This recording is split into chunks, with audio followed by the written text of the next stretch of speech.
In my city, Carson Wentz gets traded. Carson Wentz gets traded. Carson Wentz coming to Indianapolis is the worst move a general manager has made in the NFL in this century. Now, the century only goes back 22 years, but let me explain. So you're the general manager of the Colts, and you're looking for a quarterback last year.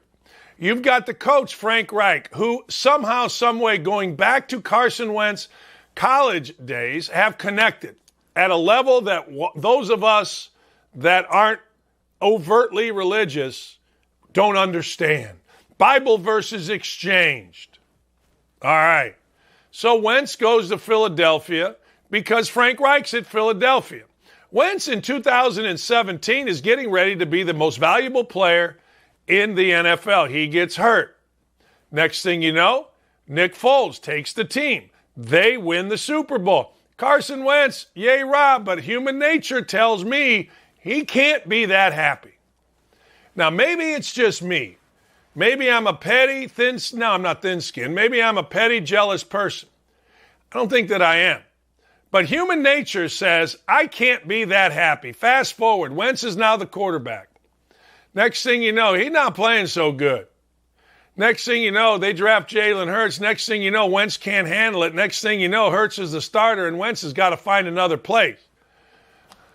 My man finds a soft landing spot in Indianapolis with who? Frank Reich, the coach, the quarterback whisperer. I'll get into that in a minute.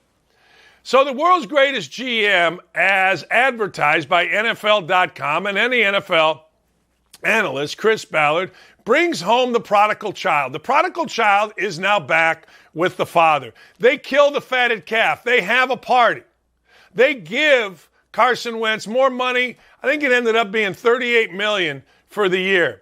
Carson goes out and plays. Early in the season, Colts are struggling, but the Colts got 99 problems and Carson ain't one. But the season goes on. Here's the kicker.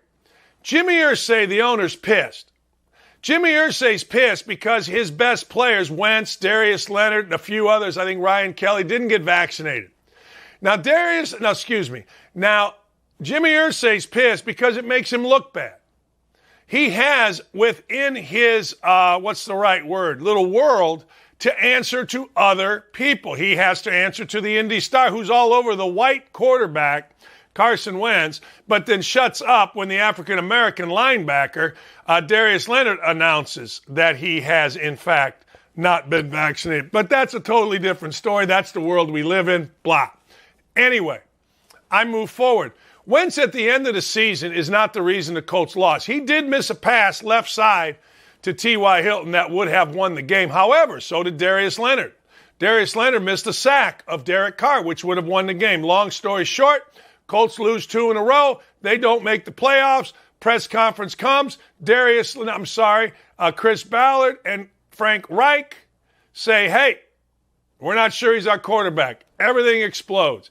Grandpa Polian rolls out Mort. Mort puts it out there. Boom. Everything explodes. Here's a backstory. Jimmy Irsay told Mort and Mike Chappell in confidence that they were thinking about not going with Carson Wentz. Mort, being the professional ass kisser that he is, decided, well, I don't care about my confidence. I don't care about my integrity. Chris Mortensen didn't care about it. He released it. Where did I get this from? Mike Chappell.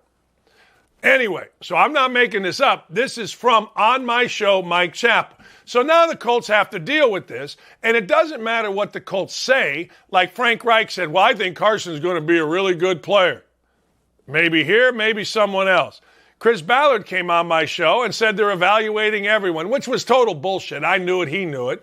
And we kind of looked at each other. I'm like, hey, he came on the 1st of March. The season was over the 1st of January. You haven't evaluated yet? Okay, pull this. It plays Jingle Bells. But anyway, long story short, that's the backstory. Jimmy Irsay was the puppet master, is the puppet master.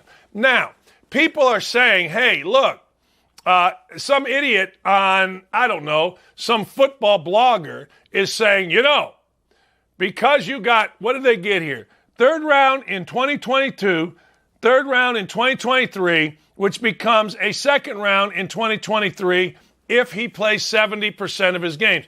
Never mind that he already gave up a first-round pick. Never mind that you're on your sixth quarterback in 6 years. Never mind all that.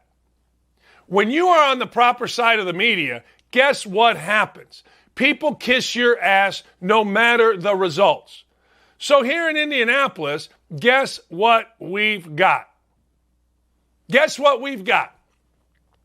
We've got a general manager who is getting all kinds of bouquets thrown his way.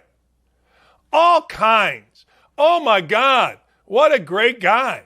What a great dude. What a great man. Ted Gwynn, some guy named @football_film analyst, says give Chris Ballard the Executive of the Year award right now. He made a mistake last year, but he managed to salvage it big time. Really? He salvaged it. He's got no quarterback. Also, I thought, this is where it's important, this is where the media really exposes themselves. I thought Wentz was worth the risk uniting with Reich last year. Every move has risk. Some work, some don't. Thank God for Vic Toffer. 6 quarterbacks and in 6 years and a fast and furious crash and burn last year, and we're giving him an award. And, of course, Ted Gwynn can't admit that he's wrong. None of these slaps can admit that they're wrong. I'll admit I'm wrong all the time. But none of these guys can ever admit. And now our general manager in the national media, and I guarantee, I'm pointing at my television, I guarantee the slaps on ESPN in the morning because everybody, for whatever the reason, loves Chris Ballard. And all he's done is go 42-42 with 1 playoff win, no division titles in 6. This is going on his 6th year.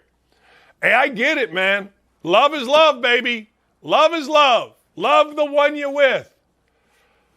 These NFL media guys. Now that I'm an NFL senior insider, that's right, I am.